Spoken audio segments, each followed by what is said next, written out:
भक्तों को धन्यवाद कीर्तन में भाग लेने के लिए। अभी हम लोग मंगलाचरण करते हैं। ओम अज्ञानतिमिरान्धस्य ज्ञानांजन शलाकया चक्षुरुन्मीलितं येन तस्मै श्री गुरुवे नमः। श्री चैतन्य मनोभीष्टं स्थापितं येन भूतले स्वयं रूप कदा मह्यं ददाति स्वपदान्तिकम्। वंदेहम श्री गुरु श्री कमलम श्री गुरु वैष्णवांच श्री रूपम साग्र जातम सहगण रघुनाथम पितम तम सजीवम स्वाधेतम सावधूतम परिजम सहितम कृष्ण चैतन्य देवम श्री राधा कृष्ण पादान सहगण ललिता श्री विशाखा वितांत नम ओम विष्णु पादाय कृष्ण पृष्ठाय भूतले श्रीमते भक्ति वेदांत स्वामिनी नामने नमस्ते सारस्वती देवे गौरवाणी प्रचारिणे निर्विशेषा शून्यवादी पाश्चात्य देश तारिणे वांछा कल्पतरुभ्यश्च कृपा सिन्धुभ्य च पतितानां पावनेभ्यो वैष्णवेभ्यो नमो नमः। नमो महावदान्याय कृष्ण प्रेम पदाय कृष्णाय कृष्ण चैतन्य नामने गौरत्विषे नमः। हे कृष्ण करुणा सिंधु दीन बंधु जगतपते गोपेश गोपिका कांत राधा कांत नमस्तुते। तप्त कांचन गौरांगी राधे वृंदावनेश्वरी वृषभानुसुते देवी परमानी हरिप्रिय नीलांचल निवासाय नित्याय परमात्मने बलभद्र सुभद्रायाम जगन्नाथाय ते नमः। जय श्री कृष्ण चैतन्य प्रभु नित्यानंद श्री अद्वैत गदाधर श्रीवासादि गौर भक्त बिंद मुखम करोति वाचालम पंगुलंगे यत्कृपातभं वन्दे श्री गुरुमदीनतारिणं परमानंद माधवम श्री चैतन्य ईश्वरम। हरे कृष्ण कृष्ण कृष्ण हरे हरे हरे राम राम राम हरे हरे। श्री श्री मंगलाचरण की जय। शिला प्रभुपाद की जय। हरे कृष्ण। आज की इस भागवतम चर्चा में सभी भक्तों का हार्दिक स्वागत है। सभी भक्तों के चरणों में मेरा सादर दंडवत प्रणाम है। राधा माधव राधा गोविंद परम वैष्णव गुरु आचार्य की असीम कृपा से हम सब भक्त लोग मिलकर श्रीमद् भागवतम के ऊपर कई दिनों से चर्चा कर पा रहे हैं। कैंटो 10 के हम लोग 20वें अध्याय में पहुंच गए हैं। इसके पहले जो भी हमने चर्चा की है उसको बहुत संक्षेप में दोहराते हैं कि भागवतम, सुखदेव गोस्वामी जी कहते हैं, ये भागवतम का ये जो 10वां स्कंद है भगवान का मुखार वृंद है। और यहाँ पर भगवान स्वयं स्वयं कृष्ण आते हैं, देवताओं को कहते हैं कि मैं स्वयं कृष्ण अपनी सारे अवतारों और सारे शक्तियों को लेकर के इस धरा पर प्रकट होऊंगा। इतना बड़ा एश्योरेंस है भगवान का, जो कि प्रथम अध्याय में हमने पढ़ा। और प्रथम अध्याय में पढ़ा कि किस प्रकार देवकी के 6 पुत्र को कंस एक एक करके मार डालता है। इतनी उसकी कलुषित चेतना होती है, इतना अपने शरीर से अपनी प्रतिष्ठा से उसको अंधा हो गया है। दूसरे अध्याय में भगवान बलराम 7वीं संतान के रूप में आते हैं और कृष्ण 8वीं संतान के रूप में माता देवकी और वसुदेव के हृदय में प्रकट होते हैं। देवकी का चेहरा दिव्य हो जाता है, देवता आकर करके गर्भ स्तुति करते हैं।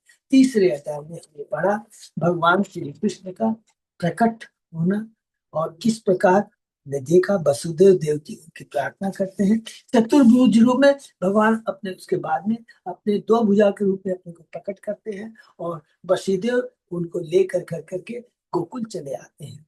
चौथे अध्याय में राजा कंस के अत्याचार की जब कंस को पता लगता है कि उसको मारने वाला इस धरा पर जन्म ले चुका है, तो अपने कुबुद्धि वाले दुर्बुद्धि वाले सलाहकार को कहता है और वही सलाह भी देते हैं कि जितने दिन 10 दिन में जो बच्चे हैं उनका वध कर दिया जाए और वैष्णव संस्कृति को साधु पुरुषों को सताना शुरू कर दिया जाए। और ऐसा कर साधु पुरुषों सताना शुरू करते हैं। 5वें अध्याय में बहुत सुंदर है नंद उत्सव, नंद महाराज भगवान के जन्म के प्रकट के उपलक्ष्य में उत्सव बनाते हैं, मथुरा जाते हैं, कंस को टैक्स देते हैं और वसुदेव से मिलते हैं। 6वें अध्याय में हमने पढ़ा पूतना पर भगवान की क्या पूतना बध किस प्रकार उसे माता की गति और सर्वोच्च सिद्धि प्रदान की है। 7वां अध्याय में हमने पढ़ा भगवान एकदम छोटे से हैं, सटकासुर और तृणावर्त का उन्होंने कल्याण किया। 8वां अध्याय में भगवान का नामकरण होता है, गर्ग मुनि आते हैं, नामकरण करते हैं और भगवान के मृत्यु भक्षण की लीला है। 9वें अध्याय में हमने भगवान की दामोदर लीला के बारे में पढ़ा। 10वें अध्याय में यमला अर्जुन बिच्छू का भगवान श्री कृष्ण जो उद्धार करते हैं, कैसे करते हैं, क्योंकि नारद मुनि जैसे एक महान भक्त की आदेश, ऐसे बोलेंगे बहुत अच्छा रहेगा, आदेश था। भक्त भगवान को बोल सकता है, भगवान इसको आप उद्धार कर दीजिए। भगवान कहते हैं भक्त जो तू कहेगा मैं करूंगा। हरि बोल। इतने भगवान देखिए अपने शुद्ध भक्त के प्रति पूर्ण माने समर्पित रहते, ये बोला जाए इतना भगवान चाहते हैं। 11वें अध्याय में हमने देखा भगवान गोकुल से वृंदावन आते हैं और बछड़े चराने की सेवा मिलती है। और यहाँ पर भगवान ने और वत्सासुर जो कि बछड़े के रूप में आ गया था और उसके बाद में बकासुर का वो उन्होंने उद्धार किया। 12वें अध्याय में अघासुर का वध किया, शाहरुख को मुक्ति प्रदान किए। भगवान अभी 5 से 6 साल की उम्र के हैं और तभी तो 13वें अध्याय में हमने पढ़ा कि ब्रह्म विवाह लीला इस प्रकार ब्रह्मा द्वारा बालकों तथा बछड़ों की चोरी करते हैं और भगवान उस लीला के माध्यम से कैसे वृंदावन की वृद्ध गोपियां, युवा गोपियां, गाय, गोप की सारी इच्छाएं को पूर्ति करते हैं। 14 अध्याय में हमने पढ़ा ब्रह्मा जी की स्तुति, बहुत ही दिव्य स्तुति ब्रह्मा जी की हम लोगों ने 14 अध्याय के अंदर में पढ़ी। 15 अध्याय के अंदर में पढ़ा धेनुकासुर का वध, जो कि कौन करते हैं, बलराम जी करते हैं।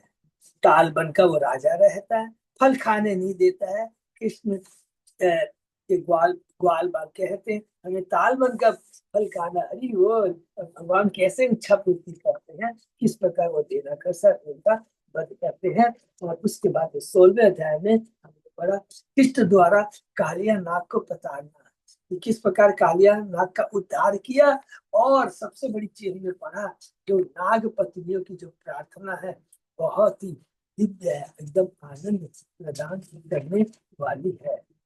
उसके बाद में हम लोगों ने 18वें अध्याय में भगवान बलराम द्वारा प्रलंबासुर का वध, इसके बारे में लोगों ने पढ़ा। बहुत सुंदर है कि किस प्रकार ये भी उद्धार कौन करता है प्रलंबासुर का, बलराम जी करते हैं। कैसे करते हैं, बहुत ज्यादा प्रयास नहीं, मुट्ठी से प्रहार करते हैं, मुट्ठी से प्रहार करते हैं और वो मारा जाता है।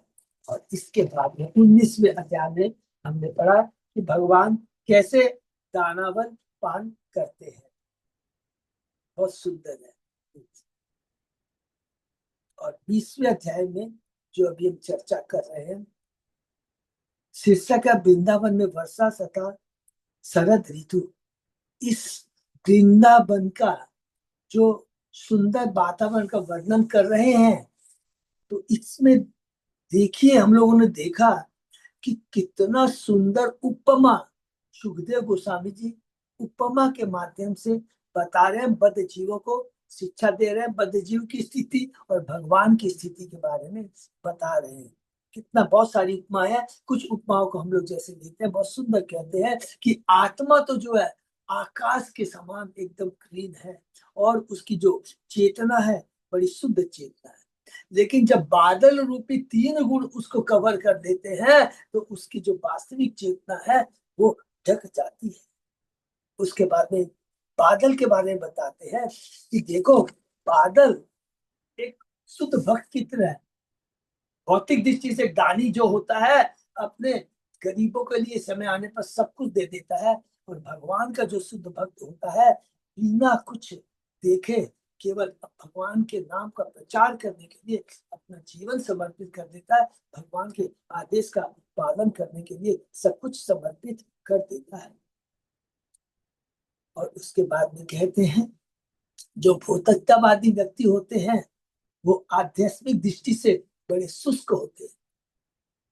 जिस प्रकार छोटी छोटी नदियां होती है, पोखरे होते हैं, सूखे रहते हैं, और जब भी कभी कभी बरसात होती है तो उनमें पानी भर जाता है। तो हमारे में भी कभी कभी हम लोग भौतिकतावाद का जब धन आ जाता है तो फूलने लगते हैं, लेकिन जैसे ही धन चला जाता है उसी तरह सूखी नदियों की तरह हम लोग हो जाते हैं।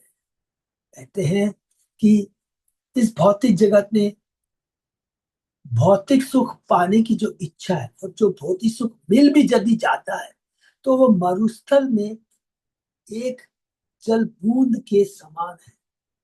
और उस एक बूंद जल को प्राप्त करने के लिए आदमी जिस प्रकार रेगिस्तान में पानी पाने के लिए दौड़ता रहता है, दौड़ता रहता है, दौड़ता रहता है, उसी प्रकार हम भौतिक जगत में सुख पाने के लिए प्रयत्न करते रहते हैं, दौड़ते रहते हैं, लेकिन सुख नहीं मिलता। और भौतिक सुख तो किसमें मिलता है? भगवान की भक्ति में मिलता है। भगवान की भक्ति करके उसे दिव्य आनंद का अनुभव होता है और शाश्वत रूप से वो आनंदित हो जाता है, टेम्परेरी नहीं। उसी की तरह नहीं कि वर्षा ऋतु आई तो ठीक हरी भरी हो गया, फिर सूखा पड़ गया तो रोने लग जाते कुछ। और उसके बाद देखे भगवान के जो भक्त होते हैं वो पर्वतों की तरह होते हैं।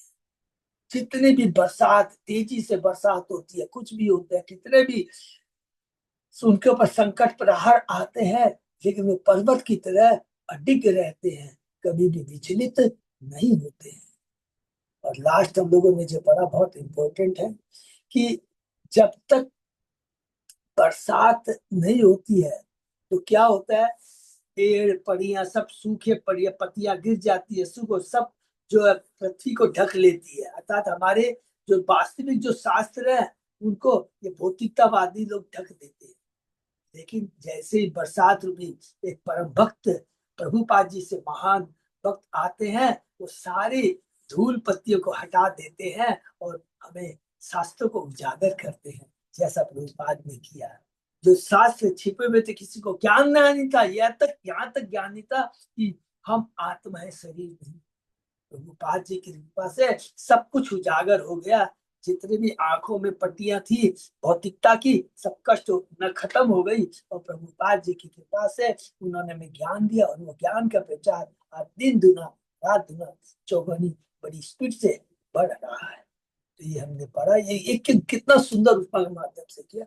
और उसके आगे और सुखदेव गोस्वामी जी क्या कहते हैं आज हम चर्चा करते हैं। ओम नमो भगवते वासुदेवाय। ओम नमो भगवते वासुदेवाय। ओम नमो भगवते वासुदेवाय। नारायण नमस्कृत्य नरं चैव नरोत्तमं देवी सरस्वती व्यासं ततो जयमुदीरये। नष्प्रायेषु अभद्रेषु नित्यं भागवत सेवया भगवती उत्तम श्लोके भक्ति भवति नैष्ठिकी। कृष्णाय वासुदेवाय देवकी नंदनाय च नंद गोप कुमाराय गोविंदाय नमः। आराधयो भगवान ब्रजेश तनय ततदाम वृंदावनम रमया काचिदुपासना व्रजवधूवर्गेय कल्पिता। श्रीमद्भागवतम प्रमाणम अमलम प्रेमापुमत्तो महान। श्री चैतन्य महाप्रभो मतमिदं तत् आदरो न करो। हरे कृष्ण कृष्ण कृष्ण हरे हरे, हरे राम राम राम हरे हरे। कैंटो 10 अध्याय 20 श्लोक नंबर 17। बहुत बहुत धन्यवाद अच्युत अजय दास को। शुरू करते हैं। लोक बंधुषु मेघेशु विद्युत चल शोहिदा स्थैर्यं न चक्रु कामिन्य पुरुषेषु गुणीषु एव। यद्यपि बादल सारे जीवों के शुभे से मित्र होते हैं, लेकिन दुर्बल मना चंचल बिजली बादलों के इस समूह से दूसरे समूह में इस तरह गति करने लगी मानो गुणवान पुरुषों के प्रति भी विश्वासघात करने वाली कामुक स्त्रियां हो। श्री प्रभुपाद जी के टीका। वर्षा ऋतु में बिजली एक क्षण बादलों के एक समूह में प्रकट होती है तो दूसरे क्षण दूसरे समूह में। इस घटना की तुलना उस कामुक स्त्री से की गई है जो अपना चित्त किसी एक पुरुष पर नहीं टिका पाती। बादल की तुलना योग्य व्यक्ति से की गई है क्योंकि वह वर्षा द्वारा अनेक लोगों को जीवन दान देता है। क्योंकि हमने पढ़ा बादल की तुलना कि जब बरसात का सीजन आता है तो बादल के अंदर में जितना जल इकट्ठा है, जो कुछ भी उसके पास में है, वो एक महान दानी की तरह पृथ्वी में सबको दे देता है। पूरा जल पूरा दे देता है, खुद रिक्त खाली हो जाता है। उसी तरह योग्य पुरुष अनेक प्राणियों का यथा अपने परिवार अथवा व्यापार के अनेक काम करने वाला का भरण पोषण करता है। दुर्भाग्यवश उसका सारा जीवन उसको तलाक देने वाली पत्नी के कारण विच्युत हो सकता है, और जब पति क्षुब्ध रहता है तो सारा परिवार विनष्ट हो जाता है। बच्चे अस्त व्यस्त हो जाते हैं, व्यापार ठप हो जाता है, और हर काम पर बुरा असर पड़ता है। अतः संतुति की जाती है कि जो श्री कृष्ण भावना में आगे बढ़ना चाहती हो, मैं अपने पत्नी के साथ शांति से रहे, और पति पत्नी किसी भी परिस्थिति एक दूसरे से अलग ना हो। पति पत्नी को मैथुन में संयम बरतना चाहिए, और अपने मनों को कृष्ण भावना में केंद्रित करना, जिससे उनका जीवन सफल हो। आखिर इस भौतिक जगत में पुरुष को स्त्री की और स्त्री को पुरुष की आवश्यकता पड़ती है। जब वे मिल जाए तो उन्हें कृष्ण भावना में शांति पूर्वक रहना चाहिए, और बादलों के एक समूह के दूसरे समूह में चमकने वाले बिजली की तरह चंचल नहीं होना चाहिए। हरि बोल। तो ये बहुत सुंदर प्रभुपाद जी ने कहा कि गृहस्थ जीवन को किस प्रकार आप कृष्णमय बना सकते हैं।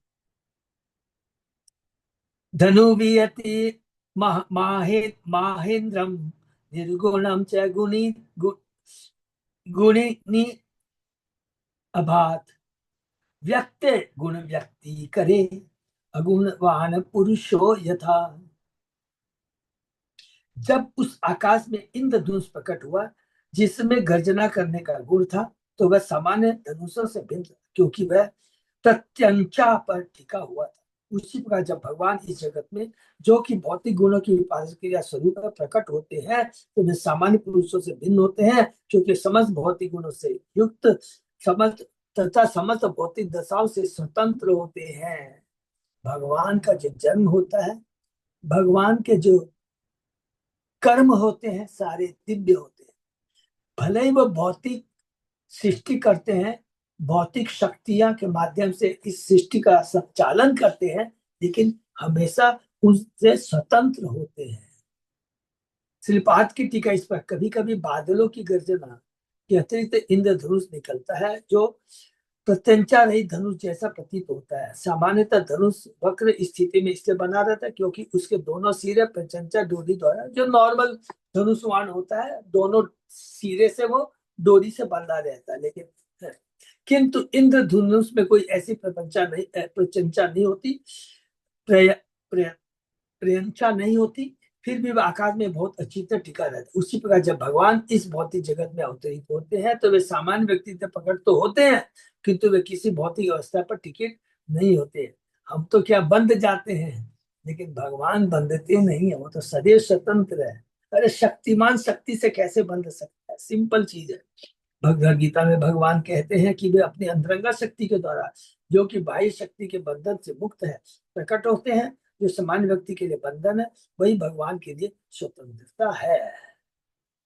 क्योंकि भगवान सिंपल एक ही चीज बोलेंगे, भगवान शक्तिमान है, कोई भी शक्ति उन्हें बांध नहीं सकती। शक्ति शक्तिमान के अधीन होता है, शक्तिमान शक्ति के अधीन नहीं होता है। नर राजो डुप डुपछन्न स्वज्योत्सना राजिते घनी अहम मत्या भाषित्य स्वभाषा पुरुषो यथा। वर्षा ऋतु में बादलों से ढके रहने के कारण चंद्रमा के प्रकट होने में व्यवधान पड़ता था, और यही बादल चंद्रमा की किरणों से प्रकाशित होते थे। उसी प्रकार इस भौतिक जीवन मिथ्या अहंकार के आवरण से जीव प्रत्यक्ष प्रकट नहीं हो पाता, जबकि वह स्वयं शुद्ध आत्मा की चेतना से प्रकाशित होता है। हरि बोल। कितना सुंदर है। माने आत्मा और ये भौतिक शरीर, तो ये शरीर भी तभी प्रकाशित होता है, कल चलता फिरता है, सब कुछ करता है, अच्छा लगता है, जब तक उसके अंदर में शुद्ध आत्मा की चेतना रहती है। आत्मा जब तक नहीं है, उस शरीर का कोई महत्व नहीं है। दिया गया दृष्टांत अति उत्तम है। वर्षा ऋतु में आकाश में चंद्रमा को नहीं देख सकते, क्योंकि वह बादलों से ढका रहता है, किंतु यह बादल चंद्रमा की किरणों से प्रकाश से चमकीले बनते हैं। नहीं वो, क्योंकि पीछे में चंद्रमा रहता है, रोशनी पड़ती है बादलों पर। उसी प्रकार इस बद्ध जगत में हम प्रत्यक्षता आत्मा को नहीं देख पाते, क्योंकि हमारी चेतना मिथ्या अहंकार से आवृत रहती है। जो भौतिक जगत और भौतिक शरीर से एक मिथ्या पहचान, तो भी आत्मा की निजी चेतना से ही मिथ्या अहंकार प्रकाशित होता है। हरि बोल। जैसा कि गीता में वर्णन हुआ, आत्मा की शक्ति चेतना, आत्मा का लक्षण, आत्मा की शक्ति माने आत्मा का लक्षण चेतना, चेतना आत्मा का लक्षण। और जब यह चेतना मिथ्या अहंकार के पर्दे से होकर प्रकट होती है, तो वह धुंधली भौतिक चेतना के रूप में प्रकट होती है, जिसमें आत्मा या ईश्वर की प्रत्यक्ष दृष्टि नहीं होती, न आत्मा न परमात्मा जो हृदय में बैठे हुए। भौतिक जगत में बड़े से बड़े दार्शनिक परम सत्य के विषय में बोलते समय अंततः धुंधले द्वैत का सहारा लेते हैं। जिस प्रकार की बादल से ढका आकाश चंद्रमा के चांदों को धुंध अप्रत्यक्ष रूप से प्रदर्शित करता है। भौतिक जीवन में हमारा मिथ्या अहंकार प्राय उत्साहप्रद, आशापूर्ण तथा विभिन्न सांसारिक मामलों से परिचित सा लगता है, और ऐसी चेतना हमें इस जगत में आगे बढ़ाने के लिए प्रोत्साहित कर। किंतु सच्चाई तो यह है कि हम अपनी मूल शुद्ध चेतना के, जो कि कृष्ण भाव है अर्थात आत्मा और ईश्वर का सीधा निरूपण है, धुंधले प्रतिबिंब का ही अनुभव करते हैं।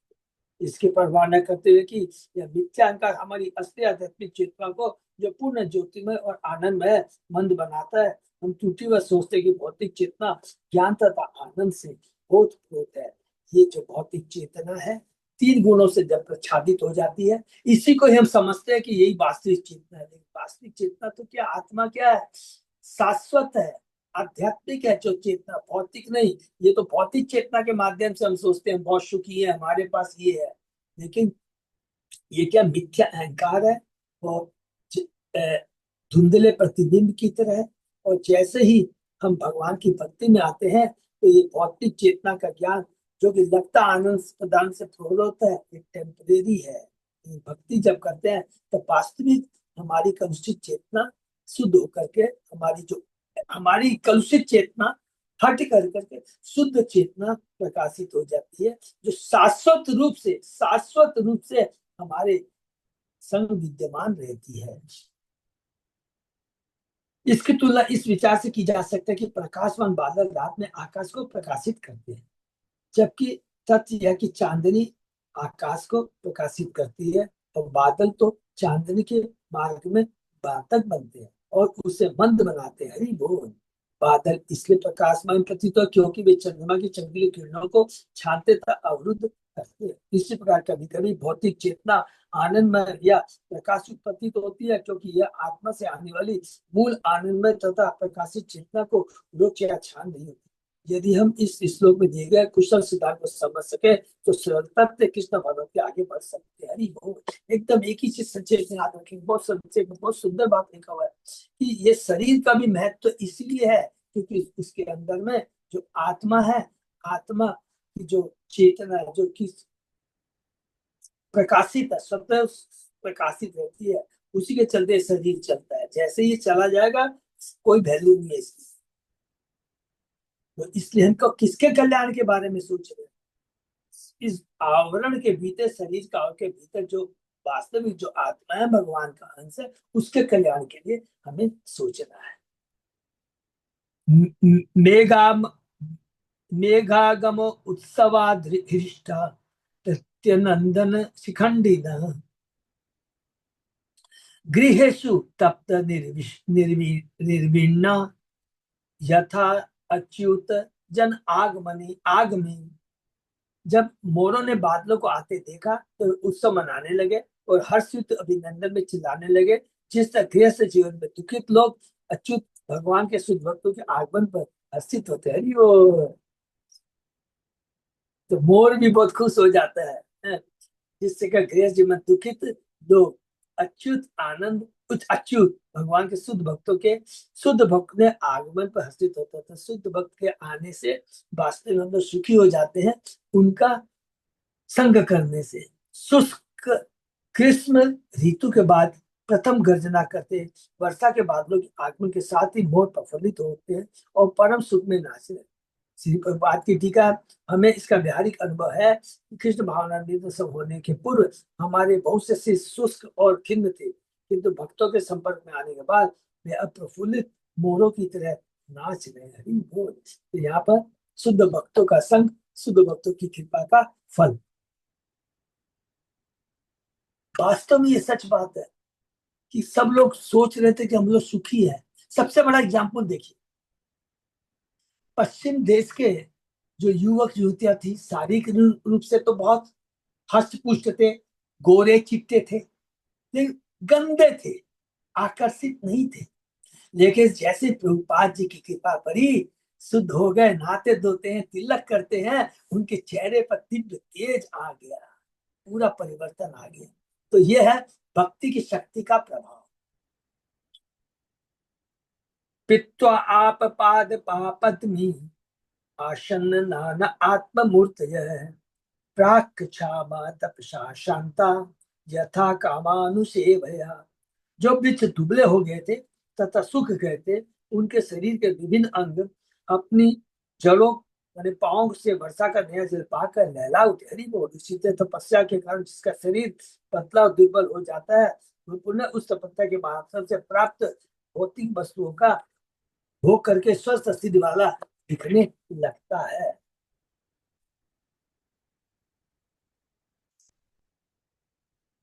तात्पर्य, पाद शब्द का अर्थ है पांव तथा पा का अर्थ है पीना। वृक्ष पादप कहलाता है क्योंकि वे अपनी जड़ों से जल पीते। Very good. जो उनके पैरों के तुल्य है। वर्षा का नवीन जल पीकर वृंदावन के वृक्षों में कई पत्तियां, कलियां तथा फूल आने लगे और उनमें नवीन वृद्धि होने लगी। इसी तरह भौतिकता व्यक्ति प्राय अपनी अभिप्सित वस्तुएं प्राप्त करने के लिए तपस्या का। उदाहरणार्थ, अमेरिका के राजनीतिक व्यक्ति अपने चुनाव के अभियान के समय देहातों की यात्रा कर कठोर तपस्या कर। इसी तरह व्यापारी लोग भी अपने व्यापार को सफल बनाने के लिए निजी सुख सुविधा को त्याग दे। ऐसे तपस्वी तपस्या फल प्राप्त करने पर पुनः स्वस्थ हो। जिस तरह वृक्ष सुस्त था, तप्त ग्रीष्म में तपस्या सहन करने के बाद वर्षा का जल उत्सुकता से पीकर बढ़ने लगते हैं। तो यहाँ प्रभुपाद जी भौतिक बताते हैं, लेकिन हमारे को कौन सी तपस्या करनी चाहिए? प्रभुपाद जी ने बताया आध्यात्मिक तपस्या करनी चाहिए। आध्यात्मिक तपस्या करने से क्या होता है? आत्मा प्रफुल्लित हो जाती है, आनंदित होती है, चेहरे में एक तरह की तेज आ जाता है और वो जो तपस्या से जो शक्ति मिलती है, वो सारे कष्टों, जो भौतिक कष्ट है, उसके लिए बेकार हो जाता है, इसका कोई महत्व नहीं होता है। इसलिए आगे प्रभुपाद जी ने हमें आध्यात्मिक तपस्या करनी है। सरसु अशांत रोधसु न्यूषु न्यूष अंगापि सारसा गृहेषु अशांत कृत्येषु ग्राम्या इव दुराशया। सारस पक्षी वर्षा काल में सरोवरों के निकट तटों के विच्युत होने पर भी तटों पर रहते हैं। जिस तरह दूषित मन वाले भौतिक व्यक्ति अनेक उत्पातों के बावजूद घरों पर ही रहते आते हैं। वर्षा ऋतु का प्राय सरोवरों के किनारों पर कीचड़ फैल जाता है और कभी कभी कांटेदार झाड़ियां, कूड़ा करकट एवं पत्थर एकत्र हो जाता है। इन असुविधाओं के बावजूद बतखे सारस पक्षी सरोवर के तटों पर ही मंडराते रहते हैं। उसी तरह गैस जीवन में असंख्य पीड़ा बहुत सुंदर है। असंख्य पीड़ा घटनाएं होती रहने के बावजूद भी भौतिक अपने सियाने पुत्रों के हाथ में परिवार का भार सौंपने और आध्यात्मिक की ओर अग्रसर होने का नाम तक नहीं लेता। इतने कष्ट आते हैं, लेकिन भौतिक आसक्ति, भौतिक बंधन, भौतिक परिवार, शरीर, पत्नी, धन, प्रतिष्ठा को नहीं छोड़ता। वह ऐसे विचार को असभ्य और दिल दहलाने वाला मानता है, क्योंकि वह परम उनके अपने संबंध के लिए पूरी तरह अनभिज्ञ रहता है, अज्ञानी रहता है। लेकिन प्रभुपाद जी के जैसे शुद्ध भक्तों की कृपा से, जिन्होंने इतने सारे भक्तों को हमें दे दिया है, आचार्यों को दे दिया है, अब उन्होंने हमें वास्तविक राह दिखा दी कि वास्तव में सुखी कैसे हो सकते हैं। जल ओगे निर्भीद्यंत सेवतो वर्षति सेवतो वर्षतीश्वरी पाषंडी नाम असत्वादे वेद मार्गा कलो यथा। जब इंद्र ने अपनी वर्षा तेजी भेजी तो बाढ़ के पानी से खेतों में सिंचाई के बांध उसी तरह टूट गए जिस तरह कलयुग में नास्तिकों के सिद्धांतों से वैदिक आदेश की सीमाएं टूट जाती। हरि बोल। मुंचन वायु भी नुन्ना भूतेभ्य च अमृतम घना यथा शीशो विस्पतयः काले काले जेरिता।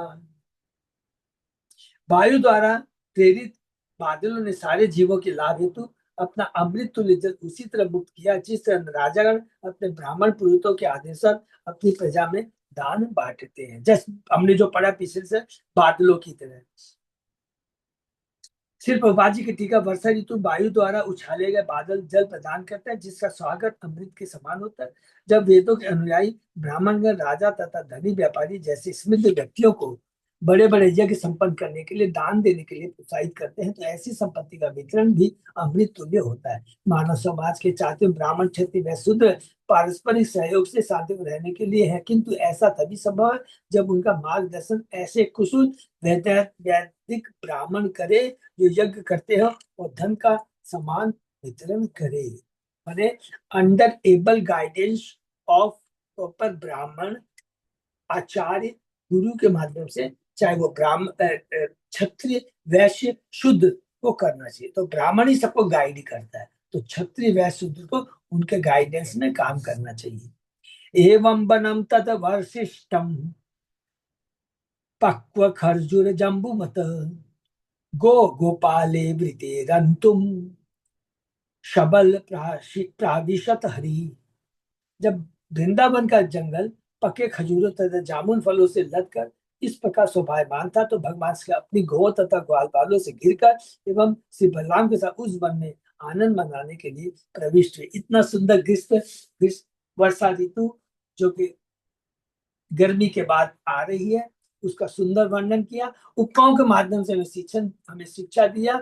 सुखदेव गोस्वामी जी ने स्वयं एकदम उपमा, सुखदेव जी श्लोकों के में दिखा उन्होंने करके माध्यम से। अब भगवान श्री कृष्ण और बलराम वृंदावन में प्रवेश कर आनंद मनाने के लिए। धेनवो मंद गामिन्य उदो भारेण भूयसा ययु भगवता आहूता युक्तम प्रीत्या स्तना। गौ को अपने दूध से भरे थनों के भार के कारण मंद गति से चलना पड़ा, किंतु जो ही भगवान ने उन्हें बुलाया वे तुरंत दौड़ पड़ी और उनके प्रति स्नेह का कारण उनके स्तन गीले हो गए। हरि बोल। सिर्फ हाथ के टीका, गौ में कई नई घास चलकर काफी स्वस्थ हो गई थी, उनके थन दूध से भर गए।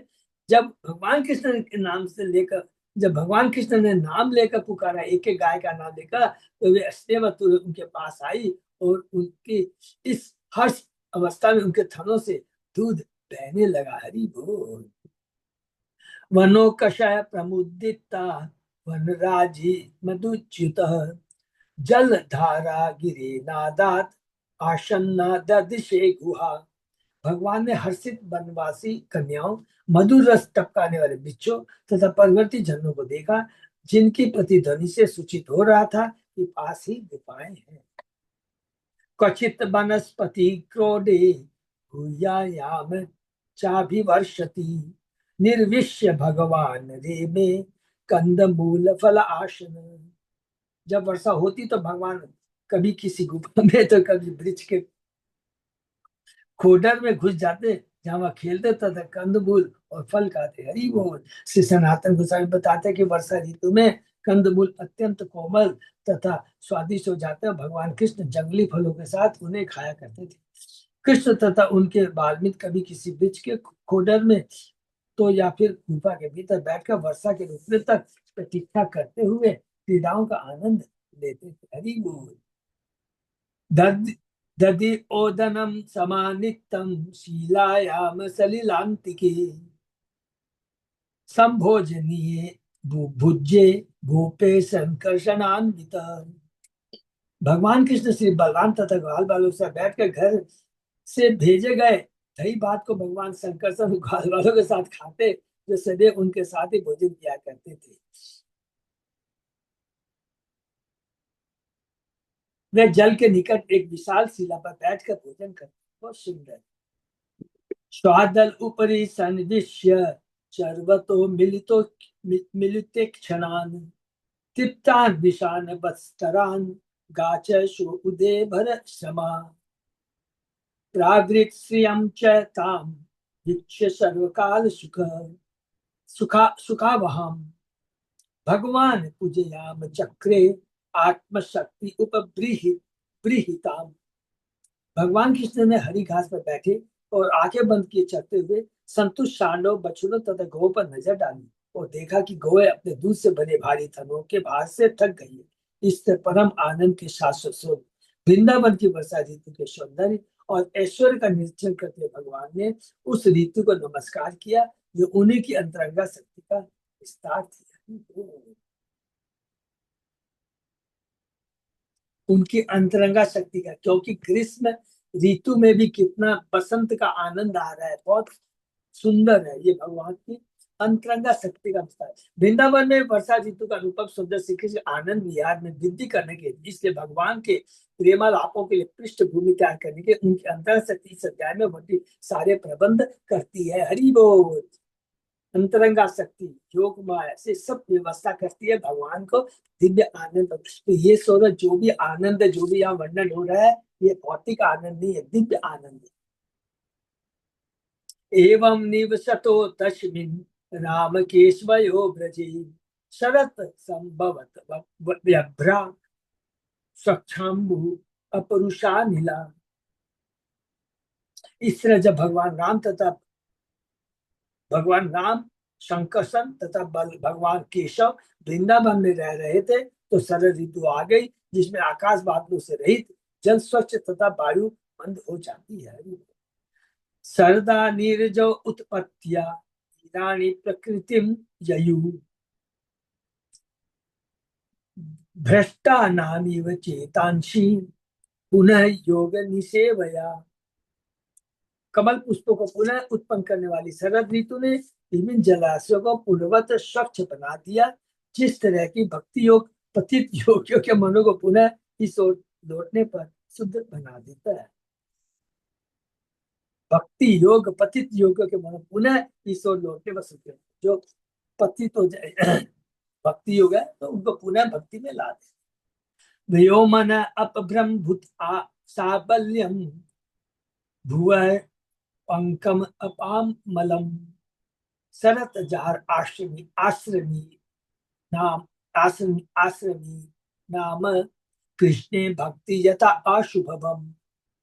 शरत ऋतु ने आकाश के बादलों को हटा दिया, पशुओं को भीड़ भाड़ में से निकाल दिया, पृथ्वी के कीचड़ को साफ कर दिया तथा जल के गंदापन को दूर कर दिया, जिस तरह की भगवान कृष्ण की प्रेमा भक्ति चारों आश्रमों के सदस्यों को उनकी अपनी अपनी व्याधियों से मुक्त कर देती है। हर व्यक्ति को 4 वर्णाश्रमों में से अपने आश्रम से संगत नियत करते हुए करने चाहिए, जो भगवान ने गीता में कहा है। चातुर्वर्ण में ऐसा गुण सबको अपने चातु माने कर्म के हिसाब से, गुणों के हिसाब से 4 लोगों का बंटवारा होता है, ब्राह्मण क्षत्रिय वैश्य, गुणों के अनुसार से, जन्म के अनुसार नहीं, और उसी के अनुसार उनके गुणों के अनुसार उन्हें कार्य करना पड़ता है। ब्राह्मण को ब्राह्मण का, क्षत्रिय को क्षत्रिय का, वैश्य को वैश्य, शूद्र को शूद्र का। ये आश्रम है ब्राह्मण, गृहस्थ, वानप्रस्थ, सन्यास। तो आश्रम, सॉरी यहाँ पर वर्ण के बारे में नहीं, आश्रम के बारे, 4 आश्रम हो, 9 तो वर्ण। आश्रम के बारे में क्या है, तो ब्रह्मचारी को विद्यार्थी जीवन में अनेक नियम कार्य करने होते हैं, किंतु जो वह कृष्ण की प्रेमा भक्ति में आगे बढ़ता जाता है, उसके गुजन, उसके आध्यात्मिक पद को मान्यता देते हुए उससे से उच्चतर कर्तव्य करने को कहते हैं। हरि बोल। ये ब्रह्मचारी गृहस्थ को पत्नी तथा संतान के निरंतर अष्टम के कार्य करते रहने से उपजा, किंतु जो ही वह कृष्ण की प्रेमा भक्ति में आगे बढ़ पड़ता है, उसके भौतिक कार्य घटकर कम से कम हो जाते हैं, अर्थात भौतिक लालसा कम हो जाती है, जितनी आवश्यकता उतनी ही करता है। संतान उत्पन्न करता है उद्देश्य की कि वो कृष्ण में संतान हो जो आगे प्रचार का कार्य कर सके। तो गृहस्थ जीवन का उद्देश्य है आध्यात्मिक जीवन, आध्यात्मिक जीवन में रहना, ठीक है, आध्यात्मिक चेतना में रहना। वानप्रस्थ आश्रम में रहने लोगों को भी अनेक कार्य करने होते हैं, जिनके स्थान पर कृष्ण की भाव में प्रेमा भक्ति की जा सके। इसी संन्यास आश्रम में अनेक प्राकृतिक घटनाएं, जिनमें से प्रमुख है पर ब्रह्म में निराकार पक्ष का ध्यान करने की प्रवृत्ति, पर ब्रह्म में विलीन होने की प्रवृत्ति, ये सब है। भगवद गीता में कहा गया, कलशो अधिकतर तेषाम अव्यक्त आसक्त चेतसा, जिनके मन भगवान के अव्यक्त निर्विशेष रूप में आसक्त है, माने निर्विशेष रूप में आसक्त है, उनके लिए प्रगति कर पाना अत्यधिक पीड़ाजनक है। किंतु जो ही सन्यासी हर नगर तथा हगा में कृष्ण की महिमा का प्रचार शुरू कर देता है, हरि बोल, तो उसका जीवन सुंदर आध्यात्मिक साक्षात की ओर अग्रसर हो तो आनंद में बन जाता है। अरे जहाँ भगवान का नाम लेंगे तो नेचुरली है आत्मा प्रसन्न हो चुकेगी, दिव्य आनंद का अनुभव होगा कि ये नाम में सब कुछ भरा पड़ा है। शरद ऋतु में आकाश पुनः सहज नीला रंग धारण कर लेता है। बादलों का समाप्त हो जाना ब्रह्मचारी जीवन के कष्ट पर कर्तव्य समाप्त हो जाता है। क्योंकि ग्रीष्म के तुरंत बाद वर्षा शुरू आती है, इसीलिए पशु कभी कभी मूसलाधार वर्षा से विचलित होकर एक पास ठूस जाते हैं, किंतु शरद ऋतु संकेत देती है कि वे अपने अपने क्षेत्रों में जाकर शांतिपूर्वक रहे। यह गृहस्थ द्वारा पारिवारिक कर्तव्यों की उलझन से छूटकर अपने अथवा परिवार के असली लक्ष्य आध्यात्मिक उत्तरदायित्व में अधिक समय लगाने के तुल्य। पृथ्वी से कीचड़ हटने की तुलना वानप्रस्थ जीवन की असुविधाओं से हटाए जाने से की जा सकती है। तो जल का स्वच्छ होना मैथुन कामना के बिना कृष्ण महिमा के प्रचार द्वारा संन्यास जीवन के शुद्धिकरण के तुल्य है। जल का स्वच्छ होना माने हरिनाम का कीर्तन कर कर कर कर करके जो भी भौतिक इच्छाएं है उससे मुक्त होना। माने अना भौतिक इच्छाओं का मतलब है जहां माने कि जितना आवश्यक है उतना शरीर को मेंटेन के लिए आवश्यक उतना ही करना, और शरीर को मेंटेन करना जरूरी है। तो बिना स्वच्छ शरीर के स्वस्थ शरीर के हम भगवान की भक्ति नहीं कर सकते। तो शरीर को ठीक करने का उद्देश्य है जिससे भगवान की भक्ति कर सके, न कि भोग कर सके। सिंपल। सर्वस्वम जलदाहित्वा वीरे शुभ्र वर्चस यथा त्यक्ते क्षणा शांता मुनियो मुक्त केल विषा। बादल अपना सर्व त्याग कर शुद्ध तेज से उसी तरह चमकने लगे जिससे शांत मुनिगण अपनी समस्त भौतिक इच्छा त्याग दे पर पापूर्ण लालसाओं से सॉरी मुक्त हो जाते हैं। जब बादल जल से पूरित होते हैं तो वे श्याम रंग के हो जाते हैं और सूर्य की किरणों को ढक लेते हैं। जिस तरह अशुद्ध मनुष्य का भौतिक मन भीतर चमकने वाली आत्मा को ढक ले लेता है, जो हमने पढ़ा था। तीन गुणों से, बादल रूपी तीन गुणों से हम लोग बंध जाते हैं और अंदर की हमारी जो चेतना शुद्ध चेतना है वो ढक जाती है। तो हम सारा कार्य भौतिक कार्य करने लगते हैं, भौतिक चेतना से भौतिक कार्य करने लगते हैं। किंतु जब बादल अपना जल बरसाकर सफेद पड़ जाए हरी बोल तब वे चमकीली सूर्य की किरणों को प्रतिबंधित करते हैं, जिससे कि भौतिक इच्छाओं तथा पापपूर्ण, बहुत सुंदर है, पापपूर्ण लालसाओं को त्याग देने वाला व्यक्ति शुद्ध बन जाता है और तब अपनी आत्मा तथा अंतस्थ परमात्मा को अच्छी तरह प्रतिबिंबित करता है, देख सकता है, अनुभव कर। घिरियो मुमुच्युतोयम विचित मुमुच्य शिवम यथा ज्ञानामृतम काले ज्ञानिनो ददते नवा। इस ऋतु में पर्वत कभी तो अपना शुद्ध जल मुक्त करते थे, कभी नहीं करते थे। जिस तरह की दिव्य विज्ञान में पति लोग कभी तो दिव्य ज्ञान रूपी अमृत प्रदान करते हैं और कभी कभी नहीं करते, तात्पर्य पढ़ते हैं। इस अध्याय के प्रथम भाग में वर्षा ऋतु का वर्णन था और दूसरे भाग में वर्षा के बाद आने वाली शरद ऋतु का। वर्षा ऋतु में पर्वतों से जल सदैव बहता रहता है, किंतु शरद ऋतु में कभी बहता है और कभी नहीं बहता। इसी तरह महान संत शिक्षक कभी तो आध्यात्मिक ज्ञान के विषय में विस्तार से बतलाते हैं और कभी कभी मौन रहते हैं। स्वरूप सिद्ध व्यक्ति परमात्मा के निकट संपर्क में रहता है, अतः परमात्मा की इच्छा अनुसार कटु आध्यात्मिक विज्ञानी परिस्थिति विशेष को देखते हुए परम के विषय में बातें कर भी सकते हैं और नहीं भी कर सकते। नैवाविदं क्षीयमाणं जलम गाद जले चरा यथा आयु अनु अहम क्षय्यम नरा मूढ़ा कुटुम्बिना। अत्यंत छिछले जल में तैरने वाली मछलियां यह नहीं जान पाई कि जल घट रहा है। जिस तरह परिवार के मूर्ख लोग यह नहीं देख पाते कि हर दिन के बीतने पर उनकी बाकी आयु इस तरह छिन्न होती जा रही है। हरि बोल। क्योंकि हम लोग भूलते हैं कि मैं कभी मरूंगा नहीं, मैं मेरा जीवन शाश्वत है, हम अमर हम। वर्षा ऋतु के बाद क्रम से घटता जाता है, किंतु मूर्ख मछलियां इसे नहीं समझ पाती, अतः वे झील तथा नदियों के तट पर भटक जाते हैं। उसी तरह गृहस्थ जीवन में व्यस्त रहने वाले लोग यह नहीं समझ पाते कि उनकी आयु बाकी आयु घटती जा रही। इस तरह वे अपनी कृष्ण भक्ति पूरी नहीं कर पाते और जन्म मृत्यु के चक्र में भटक जाते हैं और उसके बाद में शरीर छोड़ देते हैं और पुनः दूसरा जन्म प्राप्त करते हैं। गाधवादी चरातापम विंदन सरत अर्क जम यथा दरिद्र कृपण कुटुम्बी अभिजित इंद्रिय जितेंद्रिय। जिस प्रकार कंजूस तथा निर्धन कुटुंबी अपने इंद्रियों को वश में न रखने के कारण कष्ट पाता है, उसी तरह छिछले जल में तैरने वाली मछलियों को शरतकालीन सूर्य का ताप सहना पड़ा। पिछले श्लोक से यद्यपि मूर्ख व्यक्तियों को जल घटने का कोई पता नहीं चल पाता, किंतु यह सोचा जा सकता है कि तब भी ये मछलियां सुखी होंगी, क्योंकि कहावत है अज्ञान वरदान होता है। किंतु अज्ञानी मछलियां भी शरतकालीन सूर्य के ताप से झुलसने लगती। इसी तरह भले ही कोई आसक्त कुटुंबी आध्यात्मिक जीवन प्रति अपने अज्ञान को वरदान माने, किंतु पारिवारिक जीवन की समस्याओं से वह सदैव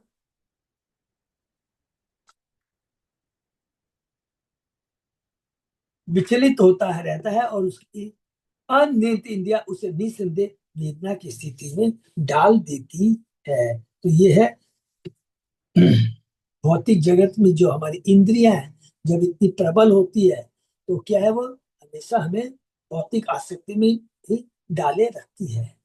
स्नेह स्नेह जऊ पंकम स्थना स्थना स्थलानि आमम च विरुद्ध यथा अहम ममतां धीरा शरीरादिषु अनामत्सु। धीरे धीरे स्थल के विभिन्न भागों ने अपनी कीचड़ युक्त अवस्था त्याग दी और पौधे अपनी कच्ची अवस्था से आगे बढ़ गए।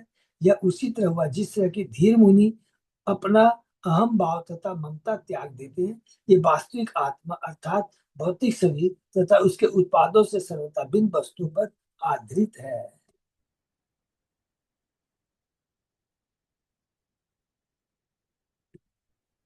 इस श्लोक में आगत आदिशु शब्द शरीर के उपादानों यथा संतान घृत संपत्ति का सूचक है।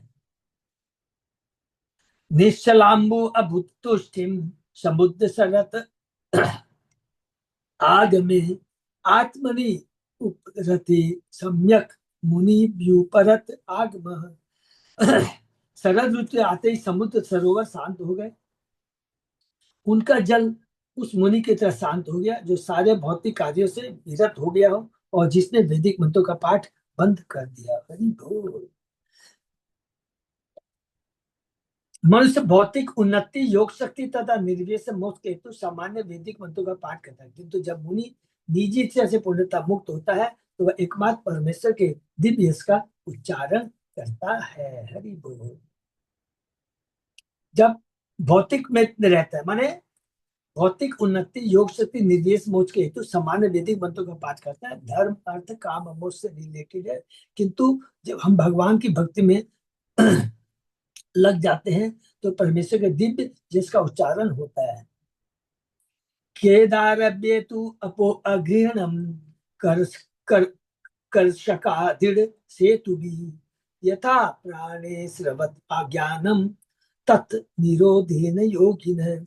जिस तरह योग का अभ्यास करने वाले अपनी चेतना को क्षुद्र इंद्रियों द्वारा बाहर निकलने से रोकने के लिए अपने इंद्रियों को कठोर नियंत्रण में रखते हैं, उसी तरह किसानों ने अपने धान के खेतों से जल को बहकर बाहर न जाने के लिए मजबूत मेड़े उठा दी, जिससे जल बाहर नहीं निकल जाए। तो हमारी फसल को जल चाहिए। श्री प्रभुपाद जी की टीका, शरद में किसान अपने खेतों के भीतर का जल बचाने के लिए मजबूत मेड़े बना लेते हैं, बेरिकेड बना लेते हैं, जिससे खेतों के भीतर का पानी बाहर न जाए। चूंकि अब नई वर्षा की कोई आशा नहीं रहती, अतः वे खेत में जो भी पानी रहता है उसे बचाना चाहते हैं। उसी तरह जो व्यक्ति आत्म साक्षात में वास्तव में बड़ा चढ़ा होता है, वह अपनी इंद्रियों को नियंत्रित करके अपनी शक्ति की रक्षा करता है। यह सलाह दी जाता है कि 50 रुपया होने पर मनुष्य पारिवारिक जीवन से विरक्त हो ले और अपनी शारीरिक शक्ति का उपयोग कृष्ण की हेतु की उन्नति हेतु करे। जब तक मनुष्य अपनी इंद्रियों को वश में करके उन्हें मुकुंद की दिव्य प्रेमा भक्ति में नहीं लगाता, तब तक मोक्ष की कोई संभावना नहीं रहती। सर्वोपाधि विनिर्मुक्तम तत्पर निर्मल। ऋषि के न ऋषिकन सेवनम भक्ति। अपनी इंद्रियों को भगवान की सेवा से जो हम लगाएंगे, कंट्रोल करेंगे। जैसे किसान का बहुत सुंदर एग्जाम्पल दिया है कि वो जल को बाहर नहीं जाने देता, जैसे कि फसल अच्छी हो उसी प्रकार अगर हम अपनी इंद्रियों को जो कि इधर उधर भागती है उसको पकड़ करके, पकड़ना क्या है, कुछ नहीं करना। प्रभुपाद जी ने ऐसा नहीं किया ज्ञानी की तरह उसको कंट्रोल करो, नहीं, सीधा कृष्ण भक्ति की तरफ मोड़ मोड़ दे, सारी इंद्रियों को भगवान की सेवा में लगा देते हैं तो उसका जीवन धन्य हो जाता है और वही इंद्रिया भौतिक न होकर के आध्यात्मिक हो जाती है। ठीक है, बहुत सुंदर है। शरत अर्क अंशु जानता पान भूता नाम उडुप अहरत देहाभिमाजनम बोधो मुकुंदो ब्रज योषिताम। शरतकालीन चंद्रमा ने सूर्य की किरणों से उत्पन्न कष्ट से सभी जीवों को छुटकारा दिला दिया। जिस प्रकार मनुष्य का ज्ञान उसे अपने भौतिक से अपनी पहचान करने से उत्पन्न होने वाले दुख से छुटकारा दिला देता है। हरि बोल। मनुष्य का ज्ञान माने आध्यात्मिक ज्ञान, और जिस भगवान मुकुंद वृंदावन की स्त्री को उनके वियोग से उत्पन्न कर से छुटकारा दिला देते हैं। वास्तविक ज्ञान होने से ये भौतिक जो है ना शरीर के प्रति पहचान की मैं शरीर हूं, मैं आत्मा नहीं हूं, ये सब कष्टों से छुटकारा दिला देता है। खम अशोभत निर्मेघम शरत विमल तारकम सत्व युक्तम यथा चित्तम शब्द ब्रह्मार्थ दर्शनम। बादलों से रहित तथा साफ दिखते तारों से पूरी शरतकालीन आकाश उसी तरह चमकने लगा जिस प्रकार वैदिक शास्त्रों के तात्पर्य का प्रत्यक्ष अनुभव करने वाला आध्यात्मिक चेतना। हरि बोल। तो वास्तव में वैदिक शास्त्रों का जो वास्तविक तात्पर्य क्या है, अपनी भौतिक अपनी आध्यात्मिक चेतना को जागृत करना। तो उसी तरह क्या है, बादलों से रही तथा दिखने तारों के पूरी सगारी। तो जब बादल छट जाते हैं, कुछ नहीं था, बढ़िया आकाश एकदम रहता है तो हमारी भी चेतना साफ साफ दिखाई देने लगता है सब कुछ। नहीं तो 3 गुणों रूपे बादल हमें उसे आच्छादित किए रहते। स्वच्छ तथा तारों से पूरी शरदकालीन आकाश की उपमा भक्त के शुद्ध हृदय से भी दी जा सकती है। आध्यात्मिक प्रकृति सदैव तेजोमय स्वच्छ तथा आनंदमय होती है। ये बहुत इंपॉर्टेंट है। और बहुत वैकुंठ कहलाने वाली आध्यात्मिक प्रकृति तुरंत ही आत्मा की सारी इच्छा को तुष्ट कर देती है। कृष्णावधि का यही रहस्य है। तो हमें जो चेतना बादल रूपी 3 गुणों से ढकी आच्छादित है, उसको भक्ति से उस बादलों को छटा देना, छाट देना एकदम। यदि बादल हट जाएंगे तो शुद्ध आकाश रूपी आत्मा मन सब कुछ दिखाई देने पड़ेगा, वास्तविक ज्ञान हमें जागृत हो जाएगा।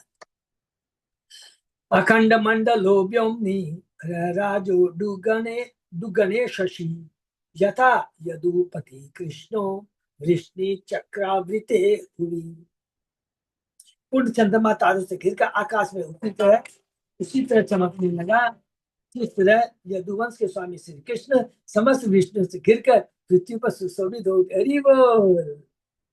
समस्त विष्णु से घिरकर पृथ्वी पर सुशोभित। श्री सनातन मुझे बताते कि वृंदावन में सदैव पूर्ण चंद्रमा उदित रहता है और ये पूर्ण चंद्रमा पर ब्रह्म श्री कृष्ण के पूर्ण अभिव्यक्ति के तुल्य है। जब भगवान की इस धरा पर प्रकट थे तो वे वृष्टिवंश के प्रमुख सदस्यों यथा नंद, उपनंद, वसुदेव तथा अकुल से घिरे हुए थे, शुद्ध भक्तों से घिरे हुए। आश्लिष्य शमसित उष्णम प्रसुन्न बनमारुतम जना तापम जहु गोप्यो न कृष्ण हृत चेत। गोपियों के हृदय कृष्ण द्वारा हर लिए गए थे। हरि बोल। अतः इनके अधिक सारे लोग पुष्पों से लदे जंगल से आने वाली वायु का आलिंगन करके अपने अपने कष्ट भूल गए। यह वायु न तो गर्म थी न सर्दी।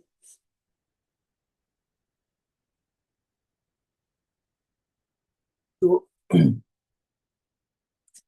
गोपियों के हृदय, इसका हम लोग बहुत डिटेल में आगे डिस्कस करेंगे, अभी आएगा जस्ट कि गोपियों के बारे में। गावे मृगो खगा नारी है पुष्णिन्य सरदा भवम अन्वीयमाना स्वदृश्य फले क्रिया इव। शरद ऋतु के प्रभाव से सारी कौवें, मृगिया, स्त्रियां तथा चिड़िया ऋतुमती हो गई और मैथुन सुख की खोज में उनके जोड़े उनका पीछा करने लगे। जिस पर भगवान की सेवा में किए गए कार्य श्रोता सभी प्रकार के लाभप्रद फल देते। प्रभुपाद जी की टीका है। शरद ऋतु के आगमन सारी गौवें, मृगिया, चिड़िया सभी स्त्रियां गर्भिणी हो जाती है क्योंकि इस ऋतु में सामर्थ्य सबके प्रति काम इच्छा के वशीभूत हो जाते हैं। यह उसी तरह जैसे कि भगवान की कृपा से आध्यात्मिक वादियों को जीवन लक्ष्य का वर प्रदान किया जाता है। श्री रूप गोस्वामी ने उद्देश्य में उपदेश दिया कि मुझको चाहिए कि अति अति उत्साह धैर्य संकल्प के साथ भक्ति करे, यम नियमों का पालन करे, अपने को भौतिक कर्म से दूर रखे और भक्तों की संगति करे। इन नियमों का पालन करने पर उसे भक्ति का वांछित फल अवश्य प्राप्त होगा। जो मनुष्य धैर्यपूर्ण भक्ति के यम नियमों का पालन करता है वह कालक्रम में फल पाता है, जिस तरह पत्नियां घटना करके वांछित फल प्राप्त करती है। बहुत सुंदर है, सबको समझ में आ गया। पूरा आध्यात्मिक बताया है कि शुद्ध भक्तों का संग पा करके भक्ति कर करके जो उसका रिजल्ट मिलेगा, जिस प्रकार निष्ठा गर्भ होती है तो उसे जो इच्छित उसकी संतान मिलती है, उसी प्रकार हम भक्ति कर करके सुंदर वातावरण में भक्तों का संकीर्तन हरि नाम का कीर्तन कर करके हम वांछित फल प्राप्त कर सकते हैं, कृष्ण प्रेम प्राप्त कर सकते हैं, भगवान के धाम गोलोक को प्राप्त कर सकते हैं। हरि बोल। उदहियशन वारिजान ही सूर्य थाने को मुद बिना, राज्ञा तू निर्भया लोका जता दक्षिण बिना। हे राजा परीक्षित, जब शरतकालीन सूर्य उदय हुआ तो रात में फूलने वाली कुदुमनी के अतिरिक्त सारे कमल के फूल प्रसन्नता पर खिल गए। जिस तरह की सशक्त शासक की उपस्थिति में चोरों के अतिरिक्त सारे लोग निडर रहते। हरि बोल। परीक्षित महाराज के केस में हमने ये पढ़ा था, है? सशक्त शासक की उपस्थिति में चोरों के सारे लोग निडर रहते, चोरी खाली घबराए रहते, छिपे रहते हैं, और बाकी सब लोग अब तुम निडर माने सुरक्षित महसूस करते हैं। तो जो भगवान में भक्ति रहता है वो स्वतंत्र हो जाता है, सुरक्षित हो जाता है। पूर्व ग्रामेशु अग्रण्ये इंद्रिये च महत्स्वे महोत्सवे वबो भूपक सस्याढ्या कलाभ्याम नितराम हरे। सभी नरगोत्र ग्रामों में लोगों ने कई फसलों के नवान का स्वागत और आस्वादन करने के लिए वैदिक अग्नि यज्ञ करके तथा स्थानीय प्रथा एवं परंपरा का अनुसरण करते हुए ऐसे ही समारोह सहित महान उत्सव बनाए। इस तरह नवान से इसमें कृष्ण तथा बलराम की उपस्थिति के कारण विशेषता सुंदर दिखने वाली पृथ्वी भगवान के अंश रूप में सुशोभित होती। अग्रण्य शब्द विशेष प्रामाणिक वैदिक यज्ञ का द्योतक है, और इंद्रिय शब्द लोकोत्सव का सूचक है जो भौतिक लक्ष्य है। शिल्पापात की टीका इस प्रकार, शरद ऋतु में खेत पक्के अन्न से पूर्ण हो जाते हैं।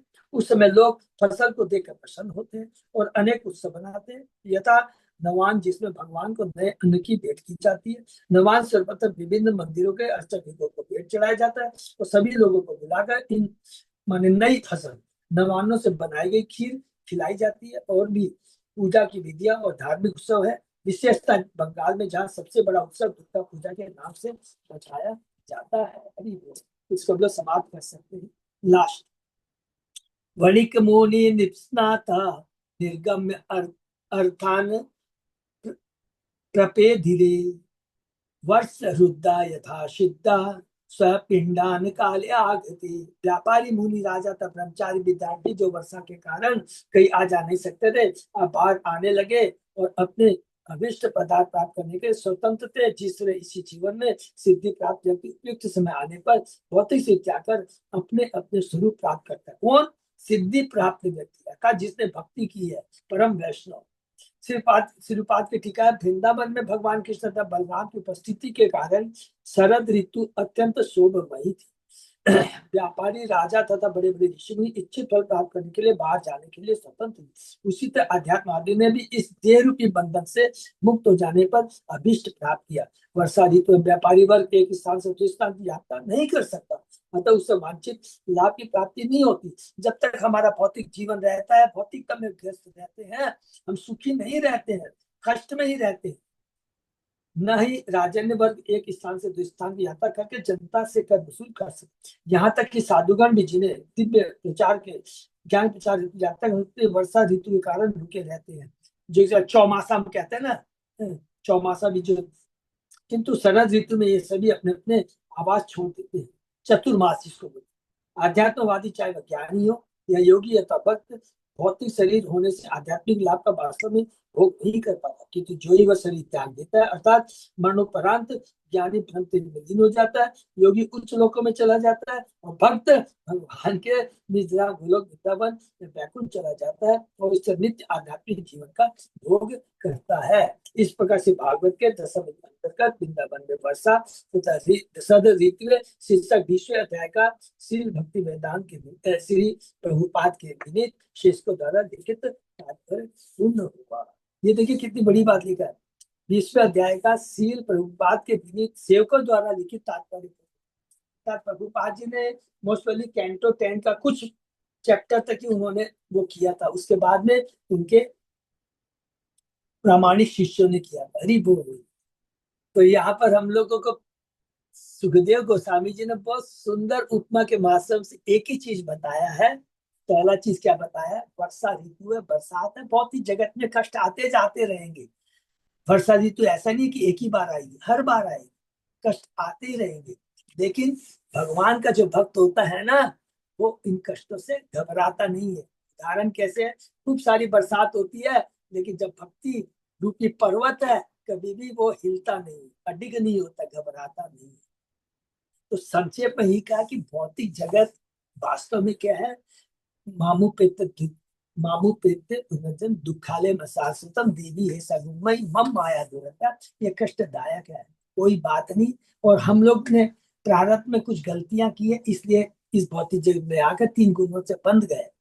लेकिन जैसे ही भगवान के शुद्ध भक्तों का संग करेंगे, भक्ति करेंगे, तो हम लोग फिर जैसे वर्षा काल के बाद, कष्टों के बाद आनंद में जो आ जाता है, हम लोग जैसे कि कौन सा महीना बोलते हैं, ये जो कार्तिक महीना आता है, उसके बाद में दामोदर महीना आता है, सब चीज आनंदमय हो जाता है, तो सारे कष्ट दूर हो जाते हैं। तो उसी प्रकार हम भक्ति के माध्यम से कष्टों को दूर करके शाश्वत आनंद की प्राप्ति कर सकते हैं। योगी, बड़ा सुंदर लिखा लास्ट में, जो ज्ञानी होते हैं वो ब्रह्म ज्योति में चले जाते हैं। बड़े बड़े जो योगी होते हैं उच्च लोकों में चले जाते, जन लोक, तम लोक, महत लोक में चले जाते हैं। लेकिन भगवान का भक्त है तो सीधा बैकुंठ गोलोक धाम चला जाता है। हरि बोल, हरे कृष्णा। बहुत सुंदर सुंदर एक तो विराम देते हैं। आज हम लोगों ने ये 20वां अध्याय भी कंप्लीट किया, बहुत सुंदर है। और अभी भगवान, एक चीज याद रखेंगे ना, थोड़ा सबको याद है ना, भगवान अभी कौन सी में है? लेवल पे है, पौगंड लीला में है, पौगंड में है, ठीक है ना। तो जस्ट हिंट देते हैं कि अभी भगवान मथुरा नहीं गया, अभी भगवान को अपनी लीला करनी है। कौन सी लीला की है अभी भगवान ने? कौन सी किया? वात्सल्य प्रेम का किया है उन्होंने, दामोदर लीला किया, ये किया। उसके बाद में भगवान अभी क्या है? पौगंड लीला में असुरों को मार रहे हैं, दावा नगली की रहे हैं, अलग अलग क्रियाएं कर रहे हैं। और उसके बाद में अब हम लोग पहुंच जाएंगे, क्योंकि भगवान को भी मथुरा नहीं छोड़ना, थोड़ा समय है। उसके बाद में भगवान गोवर्धन लीला करेंगे, फिर गोपियों के संग भगवान का कौन सा आएगा? माधुर्य प्रेम का आएगा। उसको हमको बड़ी अच्छी चेतना से करना। इसीलिए प्रभुपाद ने कहा अपने को पहले तैयार करो, तैयार करते जाओ, तैयार करते जाओ। और उसके बाद में ये जो अध्याय अभी आ जाएंगे, अभी आ जाएंगे 2-3 इस अध्याय के बाद में पूरी पूर्ण आध्यात्मिक चेतना से पढ़ेंगे तो दिव्य आनंद का अनुभव होगा। क्योंकि उसके बाद तो भगवान मथुरा चले जाए। तो ये बहुत सब पहले संकेत है। हरे कृष्ण, हरे कृष्ण। हरे हाँ। किसी का कोई प्रश्न? हरे कृष्णा, दंडवत प्रणाम प्रभु जी। हरि बोल, हरि बोल। हरे कृष्णा प्रभु जी, दंडवत प्रणाम। दो तो प्रणाम, यहीं पे विराम देते हैं। अच्युत अजय दास प्रभु, हाँ प्रभु जी। प्रभु कुछ और कुछ भी अनाउंसमेंट है? नहीं प्रभु जी, बस विराम। ओके, हरे कृष्ण। बस 31 तारीख को रविवार को हमारी राधाष्टमी। हरे कृष्ण। राधाष्टमी। हरे कृष्ण। भक्तों का बहुत बहुत धन्यवाद। कृष्ण विराम देते हैं। ठीक है, सुबह 7।